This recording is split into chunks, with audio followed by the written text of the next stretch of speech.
The congratulations loser cake sat heavy on the table, the sugary mockery burning my eyes. My family's laughter echoed, a soundtrack to years of being unseen. In that moment, something shifted. It wasn't anger, but a cold, clear resolve. They'd played their final joke. Now, it was my turn. The streamers hung limply, a sad contrast to the vibrant blue and silver that had pulsed with a manufactured joy just hours before.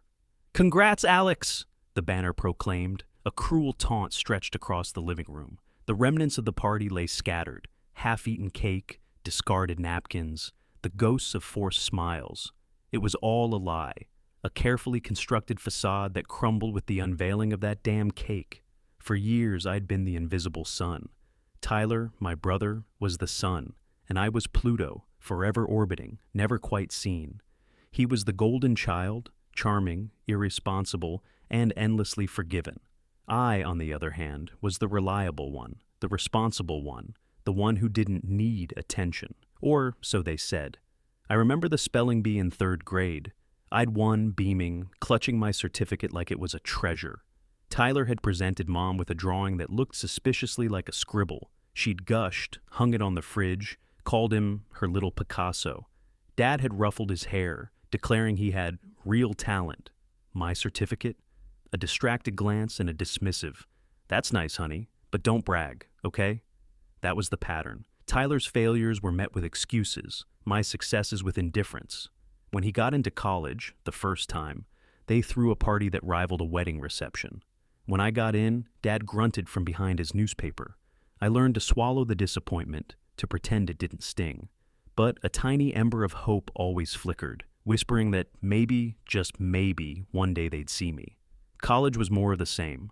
I worked my ass off, juggling scholarships, loans, and a part-time job.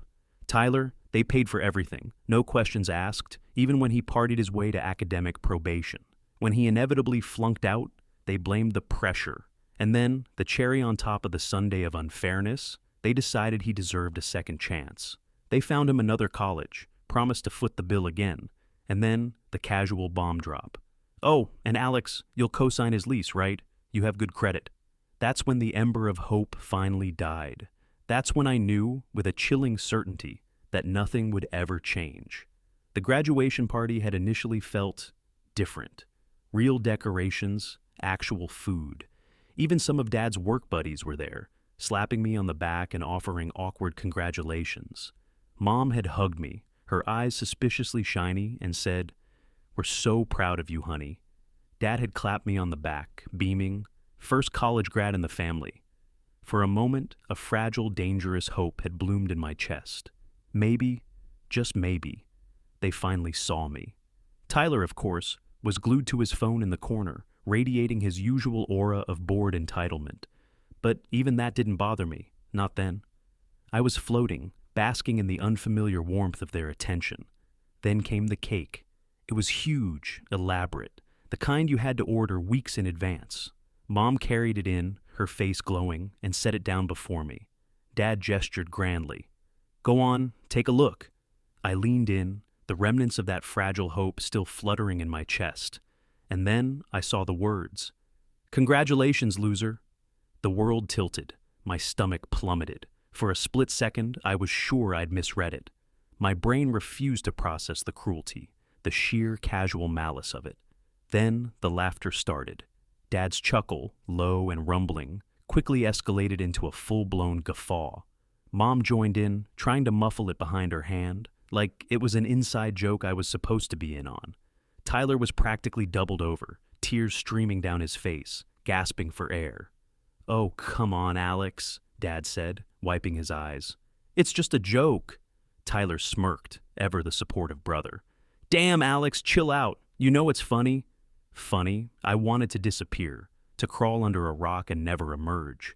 The humiliation was a physical thing, a hot, suffocating blanket.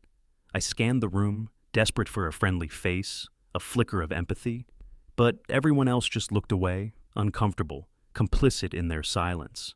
In that moment, the last vestiges of hope disintegrated. The truth, stark and ugly, slammed into me. They hadn't changed. They would never change. I was still the afterthought, the punchline, the loser. But something else shifted too. The years of disappointment, the countless instances of being overlooked, the weight of their indifference. It all coalesced into something hard and unyielding. It wasn't anger, not the explosive kind they were used to. It was something colder, sharper, a quiet, unwavering resolve. I picked up my drink, the cheap champagne they'd bought at the last minute, and raised it slowly. The room quieted, all eyes on me, waiting for the outburst, the tears, the predictable reaction. I smiled, a small, tight smile that didn't reach my eyes. "To my family," I said, my voice steady, betraying none of the turmoil inside. "For always being exactly who I thought you were." The laughter died. Mom's face crumpled slightly. Dad's smile flickered, uncertainty finally cracking his confident facade. "To this party," I continued, gesturing around the room. "So much effort, so much thought put into it. I'll never forget it." The silence stretched, thick and heavy. Even Tyler had stopped smirking, his phone forgotten in his hand. "And to the future," I finished, raising my glass higher, "because I've finally figured out exactly how to treat you, the way you've always treated me." I held their gazes, letting the words sink in, letting the unease simmer. Then I downed the champagne in one swift gulp, the cheap bubbles burning my throat. I set the glass down with a deliberate clink, the sound echoing in the silence. And then I turned and walked away. I grabbed my bag, slung it over my shoulder, and headed for the door. No yelling, no tears, no dramatic exit, just a quiet, firm departure. "Oh, come on, Alex, don't be so dramatic, it's just a—" Dad started, his voice laced with forced joviality. I cut him off with a smirk, the first genuine smile I'd offered all night. "Oh, and one more thing, you'll figure it out soon enough." Then I walked out, leaving behind a silence so thick it felt like a physical barrier. I could feel their eyes on my back, the confusion swirling in their minds. They were probably telling themselves I was overreacting, that I'd be back, that I always came back. They had no idea. The silence in my wake was a strange kind of victory. For years, my life had been a soundtrack of their voices, their dismissals, their demands, their endless justifications for Tyler's behavior. Now, there was only the sound of my own footsteps, echoing in the sudden void. I didn't go straight home. I needed space, distance, a buffer between their toxic energy and my newfound resolve. I drove to the old park downtown, the one with the sprawling oak tree where I used to escape as a kid. I sat beneath its branches, the city noise fading into a dull hum, and let the events of the evening replay in my mind. The cake, their laughter, the way no one had defended me. It was a stark, brutal summation of my entire relationship with them. And the most terrifying, exhilarating part, I was finally, truly done. But I knew they wouldn't let go easily. They'd call, of course. They always called when they needed something. And this time, they needed a lot. I pulled out my phone, the screen a graveyard of missed calls and voicemails. I scrolled through them, a detached curiosity replacing the familiar pang of anxiety. Mom's voice, tight with forced concern. "Honey, something weird's going on with Tyler's apartment. Can you call me?" Dad's gruff and impatient. "What the hell did you do? You gave your word. You need to fix this." Tyler's predictably the most dramatic. "You screwed me over. Fix this now." They were like broken records, stuck on the same entitled refrain. They couldn't fathom that I wouldn't jump to their rescue, that I wouldn't sacrifice my own well-being to smooth over Tyler's latest mess. Because that's what I'd always done. From covering Tyler's late-night escapades to bailing them out when they overspent, I'd been their safety net, their reliable fallback. They'd never had to worry because Alex would always be there to pick up the pieces. Until now. I spent the next few days in a strange state of limbo.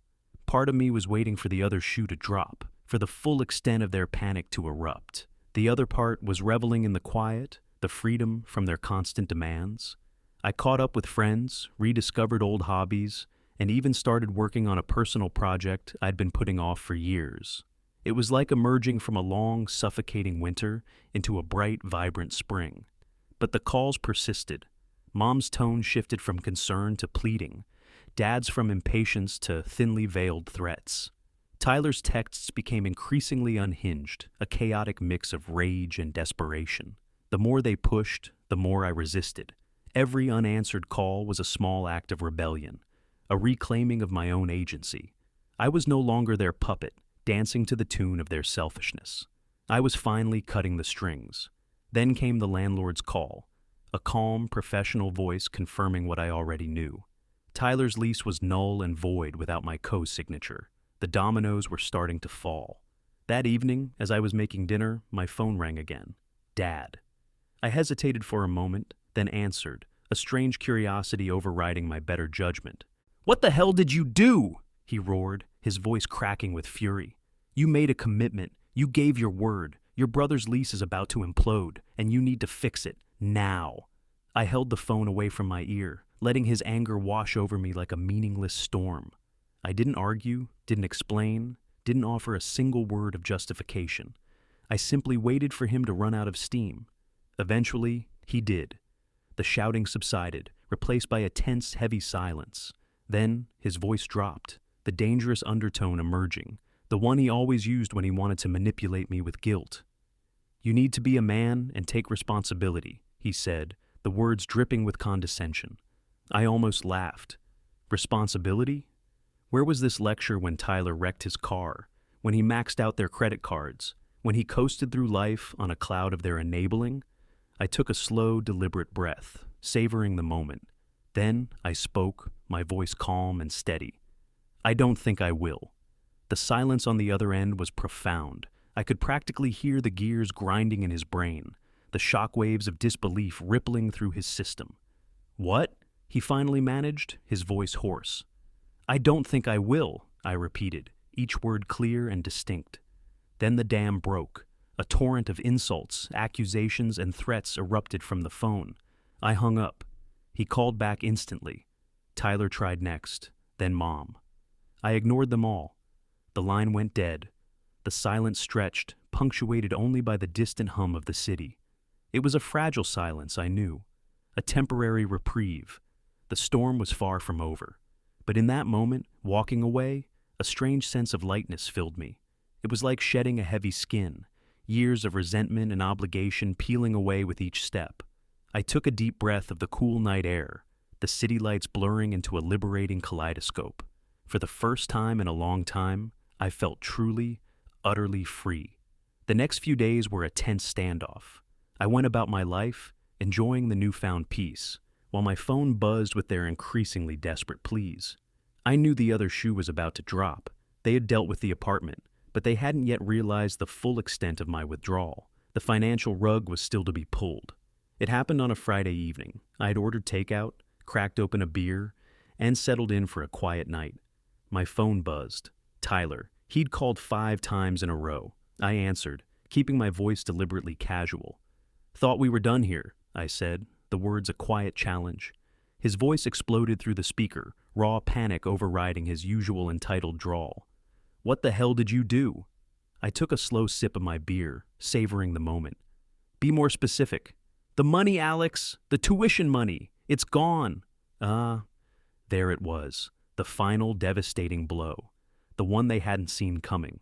I smiled, a genuine, unrestrained smile that stretched from ear to ear.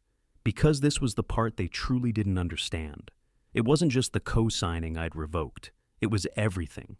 For years I'd been their ATM, their personal bailout fund, covering their bills, making up for their shortfalls, loaning them money I knew I'd never see again. When they started planning Tyler's grand return to college, they'd casually suggested I chip in. "You're doing well now," Dad had said, like it was my duty. "You should help your family." I hadn't agreed, but they had just assumed I would. They assumed, as always, that I'd fall in line. So I did the one thing they never expected. I cut them off. Cold turkey, the tuition deposit they were counting on, vanished. The payments I used to make on their behalf, gone. The quiet financial safety net I'd unknowingly provided for them, poof. They never even checked the accounts, so used to me quietly handling things. And now, they were drowning. Tyler had lost his apartment. Now, he was losing his precious second chance at school. Because without my money, without my help, without my credit, he had nothing. And I had never felt so damn free. "Alex, you don't understand." Tyler was still ranting in my ear. "The school called. They said the payment never went through. I don't have enough to cover it. I'm about to lose my spot. I let out a low hum, feigning indifference. Damn, that sucks. Silence. Then his voice turned sharp, the entitled arrogance returning. Fix it. That made me laugh. Actually laugh. It was incredible, really, how deep his entitlement ran. Even now, after everything, he still thought I owed him something. You're serious? I said, shaking my head in disbelief. You said you would help, he snapped. No, I corrected him, my voice firm. You assumed I would. Big difference. He sputtered, his carefully constructed facade of a cool crumbling. Mom and Dad said... I cut him off, my patience finally wearing thin. Oh, I'm sure they did. But see, I don't care what Mom and Dad said. The silence stretched, thick with unspoken fury and dawning realization. Then, quieter, he tried a different tactic. The desperation seeped into his voice. Alex, you know this is my last chance, right? There it was, the vulnerability, the naked truth of his situation. I leaned back, my voice steady, unwavering. Yeah, I know. He swallowed hard. So, I said, dragging out the word, savoring the moment. You'll figure something out. It was what Dad had said to me when he drained my college fund. It was what they had always said when I needed something, when I struggled, when I fought my way through life without their help. And now, they could have a taste of their own medicine. Tyler finally lost it. The entitled veneer shattered, revealing the spoiled, angry child beneath. You're such a bitter piece of shit. You're doing this just to punish me. No, I said, my voice smooth and even, the calm in the eye of the storm. I'm doing this because I finally learned how to treat you the way you treat me. I let that sink in, the weight of my words hanging heavy in the air. Then I hung up.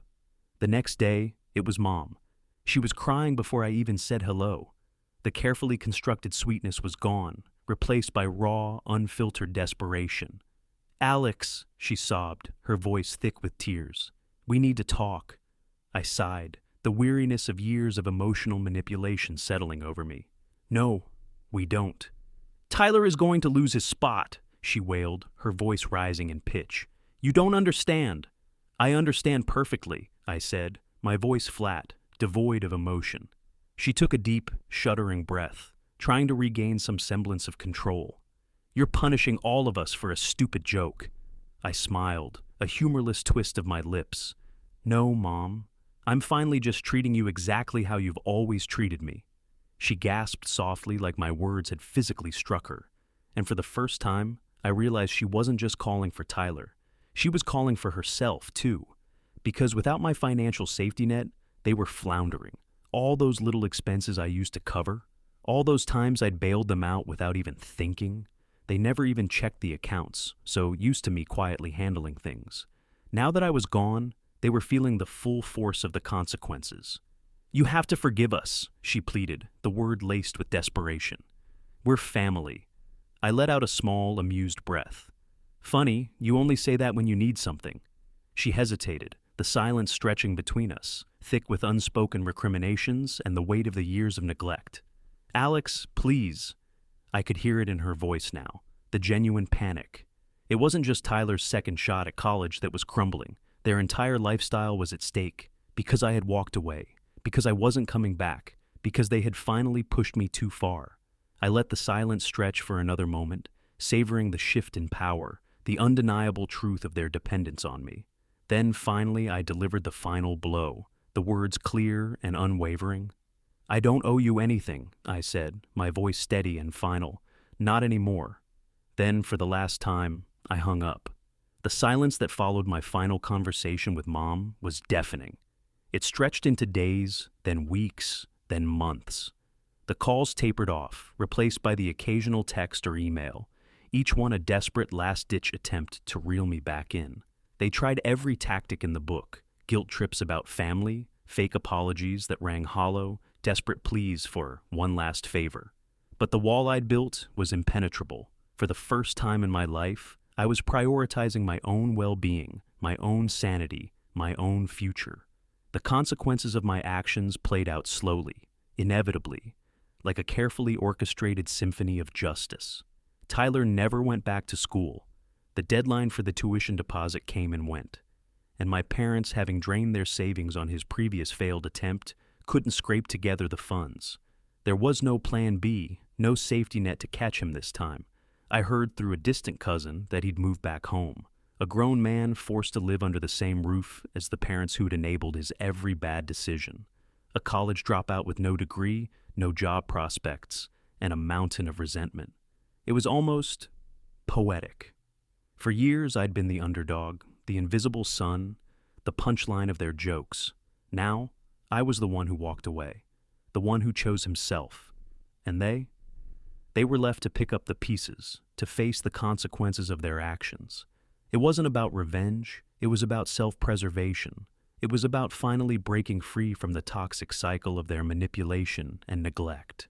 It was about proving to myself that I was worthy of more than they were willing to give. In the end, I found peace, a quiet, steady sense of self-worth that had been missing for so long. I built a life for myself, a life filled with genuine connections, meaningful work, and the freedom to be exactly who I wanted to be. The scars of the past remain, a reminder of the pain I endured. But they no longer define me. They are simply a part of my story, a testament to the strength I found within myself to rise above. And sometimes, when I'm feeling particularly reflective, I allow myself a small smile, a smile of satisfaction, of closure, of quiet triumph. Because in the end, they called my graduation a joke, but I was the one who got the last laugh. And in the end, that's my story. It's been a long and painful journey, but I finally found the strength to stand up for myself, to choose my own path, even if it meant leaving my family behind. I know many of you might have gone through similar experiences, feeling undervalued, overlooked, or even betrayed by the people who are supposed to love you unconditionally. It's not easy, and it takes a toll. So, I'm putting it out there. If you've ever had to cut ties with toxic family members, or if you're struggling with setting boundaries, I want to hear from you. Share your thoughts, your feelings, your own stories in the comments below. Let's create a space where we can support each other and know that we're not alone. And if you connected with my story, if it resonated with you in any way, please hit that like button and subscribe to the channel. It really helps to keep these stories going and reach others who might need to hear them.